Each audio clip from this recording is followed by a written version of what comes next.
pointed it out, and I think some guys have said it. I think the validity of the Grammys in Aisha, in a Didimi, it's just flickering away. So that's why they're now trying to, you know, like... They have to be inclusive. It's a new source. Remember, they have to be inclusive. Remember when Red Sun signed a contract with with Sony? It was a big thing. Yeah, it was a big deal.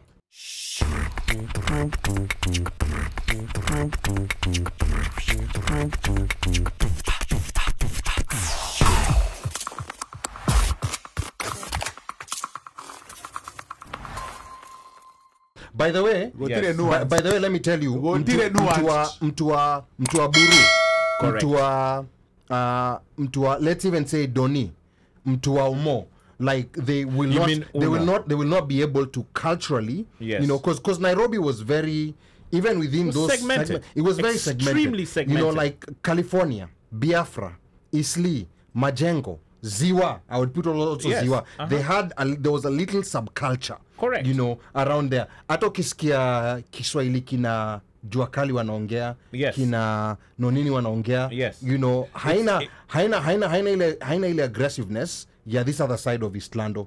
There's a certain smoothness to it. Yeah, yes. And then there's more of a bomoness now if you ukiingia Jerry Shauri. Hiyo sheng yao ilikuwa na, because walikuwa wamechanganyika na Waislamu sana, yes. ilikuwa na Uswahili pia. Correct. Ilikuwa na a lot of Uswahili and then ndani they yake. threw in other languages into it. So it was a depending very on who the guys were around. It was a very interesting mix. Na hapa Ilolota anasema umoja was not Islando, and I think at this point tunaweza mkaribisha Uno Mike because tumekuwa tukiongea sana. Uno Mike, karibu ajitete unajitetea kutoka nini daraja la Kangemi au unajitetea huku ukiwa ujavuka sakafu hapa umoja?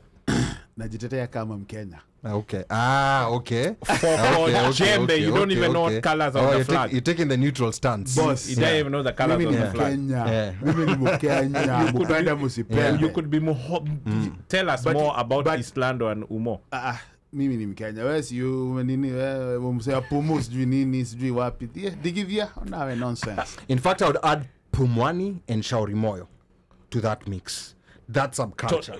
Yes. That subculture. That whole area. Yes. But you see, when you hit Ziwa and you hit Majengo, Pumu is already included. Yes, Pumu is already included. So is Isili and so is Caliph. Okay. Tuwafunze hao watu kuhusu. It's all one WhatsApp group. And then uvuke hapa, then now you shuka now Bama. Yeah. And you know once you shuka Bama, now you're getting into Ololo. And then you start now. Yeah, sa Ololo hapo umeingia sa different territory sasa. Sindio, but you see what hii kuvuka Bama ndio inakungisha into Ololo. Yeah, hapo karibu na City Stadium sasa. Yeah, once you shaenda hapo nini Mtumba, you're in. Yeah, okay. Slay mezusha hapa. Anyway, I was going to go back kidogo. And I think most have seen the interview, whatever Nonini posted, I think a few days back once Genge was added. Correct. In terms of genesis of Genge. Yes. Because for a long time ilikuwa inaitwa local. Yeah, local. Yeah. Local artists, local music. Yeah. That's what we always knew it as. Yeah, but at one point people are like, okay, then we don't want it to be called local. Let's give it a name. Yeah. And no one came up with a name.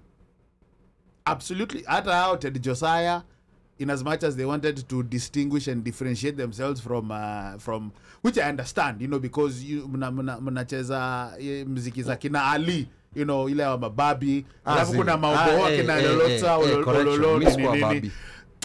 Miss kwa babi kwa the priest. Mimi nilikuwa kote. Ulikuwa Mkenya? Zizi. Miss kwa Mkenya. He was not Mkenya. He was a chap of Magadi. Magadi. Yeah, chap of Magadi. Mjukuu Masai. Hapo basi. So the genesis was that. Yeah. And of course, you know, as you have it, and Nonini and Jokali have said it at one point, wanabangaiza tu, they're like, you know, let's just call it Genge, you know, Genge la watu. You know, it's music for the people, music for the masses. Yes. You know, now, and Genge picked up, ikaanza kuitwa Genge. Yep. Right? And it's stuck. And I don't think, maybe the idea was for it to be recognized as music, to be recognized as Kenyan music. Yes. The way Tanzania has bongo flavor. Not to be called local. Yeah, okay. But the idea was for it to be Kenyan music, which is Genge. So when you have Genge, unajua ni Kenyan music. It's just like when you say bongo, unajua tu ni PZ. Yeah. And under the umbrella of bongo, you have everyone. Yeah. Mwana Efe, all those guys. Yeah. So whatever it is, it's still bongo. So now with Genge, Eric Wainaina, out at Josiah, South Yeah, Soul. yes, there was a classism that was coming. All those now, Yeah. ironically, They ganged up. umbrella yao itakuwa genge. Unless the India and the Afropop. But coming out of Kenya, No, the yeah. umbrella under which Yes. they will be identified Correct. is going to Is be genge. genge at this That point. is it. At this Yeah. point. Yeah. And Omosh is right. There's so much music, and we're going to listen to a few snippets from Muzi, who I would have loved for him to be here. Who's this music guy? Muzi Wananjero of Jabali Jabali Africa. Africa. Ata ololo, elolota. Gabia Kangora. Number is 202-683-4570 star 5 to speak. So it's one of those, I think you said it. In Kenya there's so much. There's Benga, there's maybe ile Momboko. Come on, Kikuyu. There's a lot. There's a lot, Mogithi. yeah. I mean, Yes, a lot. You know, Yeah. and Yes, and Ohangla, there's yes. a lot. But I Jeez. think Elolota pointed it out, and I think some guys have said it. I think the validity of the Grammys in Aisha, in Adidimi, it's just flickering away. So that's why they're now trying to, like... Come on, They have to be because inclusive. it's a new Yeah. source. they Remember, have to be inclusive. remember when Red Sun signed a contract with with was Sony. It was a big thing. Yeah, it was a big deal. Whereas most artists here on this side of the whatever the ocean, many of them wametoka huko. Hizo labels are independent. They're. But there was an interesting comment that came on the Breakfast Club, the radio show that's hosted by Charlamagne the God and DJ Envy. They had a very interesting take, which I had never thought of it that way. They were saying, they're basically saying that hip hop is currently dead. And part of the reasons they're giving why hip hop is dead is because they said all these artists, first of all, artists stop thinking that they need mentorship because of all these new platforms that had come out. People thought that they could stream their way to success. They no longer do radio. They no longer, and they were saying on the contrary, Afrobeat that's so successful, Afrobeat artists still see the importance of radio. They still do radio. They still, do those things. The that hip-hop appearances. artists, the appearances that hip-hop the artists used to do a interviews. long time ago, and they're the ones who are seeing success right now. Yeah, but you see, okay, I'll say this. Waafrika sana sana ni watu wa radio. Can we agree that? like even mashinani. I think you're right. No, I think we you're are right. radio people. Yes. I think you're right. But Whether they do it's radio TV, even But when there's they another come here side to the this. But US. keep going. I'll hit you with the other side. Yeah. We are radio people, right? So now, another thing is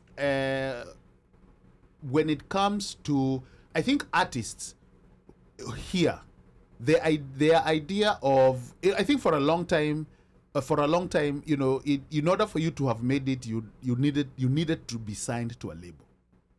That was Yes, correct. That was standard. That was At a standard. certain That's point. where the money was. Money 'cause was, they but did the marketing. They pushed for everything. you. But however, when if you guys remember the show that used to come, it was I think on MTV or VH1, behind the scenes. Yes. You find that most of those guys who signed those lucrative deals ended up being were actually poor. Their songs are playing. They are making They're on hits. rotation. Yeah. They're making hits, right? Maybe albums are selling or whatever you want.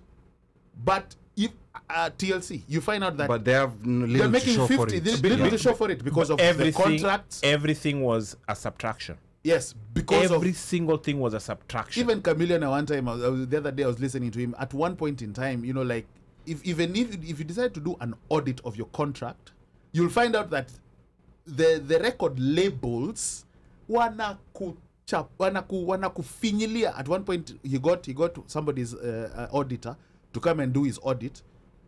He was lacking $600,000. Wow. So at one point, I think, with the stories coming out, people are like, let me independent. So who comes out with the idea of being independent and distribution? Master P. Yes. With no limit, right? Yeah. All he told them was, I want a distribution deal. Yeah. You can take 15%, I'll take 85%. Yeah. Wapende wasipende, akaanza kupewa this, but ultimately what ended up doing, he was given a distribution deal. And I think some of those independent deals work well for artists who are very successful. That's like a small percentage, but I think we live in a world where like we've been transitioning from those labels to independence, and I think people have not there's some people who've not figured out the right balance.